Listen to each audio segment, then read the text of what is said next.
ఎలా ఉంటానో నన్ను చేరాలనుకున్నారు కదా, మీరు నన్ను చేరాలంటే కుదరదు. మీరు దోషంతో నింపబడి ఉన్నారు, పాపంతో నింపబడి ఉన్నారు. నేను పరిశుద్ధులను. మీరు నన్ను చేరాలంటే రక్తము చిందింపబడాలి.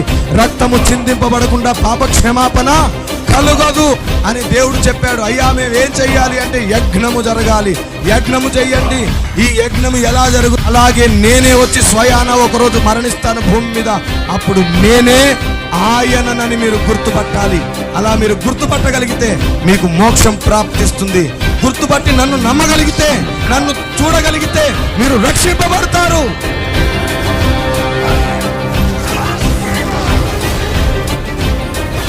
ఈ ఆజమేధ యజ్ఞంలో కనబడుతున్న నెరవేర్పు ఎవరిది? ఎవరా నిజ దేవుడు? ఎవరా రక్షకుడు?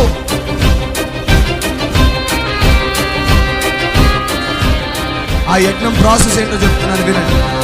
ఒక గొర్రెను కానీ మేకను కానీ తీసుకొని చెక్క బల్ల పైన పరుండబెట్టి దాన్ని మేకులతో బిగగొట్టి, దాన్ని హింసించి కొట్టి, దాని వస్త్రములు ఊడబెరికి, దాని తలకు ముళ్ళ కంచెను చుట్టి పక్కన పొడిచి చంపాలి. చెప్పగలుగుతాను, ప్రామాణిక గ్రంథాలు అని చెప్పబడిన ఏ గ్రంథములోనైనా నిజ దేవుడైన సృష్టికర్త అయిన నజరేయుడైన యేసు కనబడతాడు, కనబడుతున్నాడు.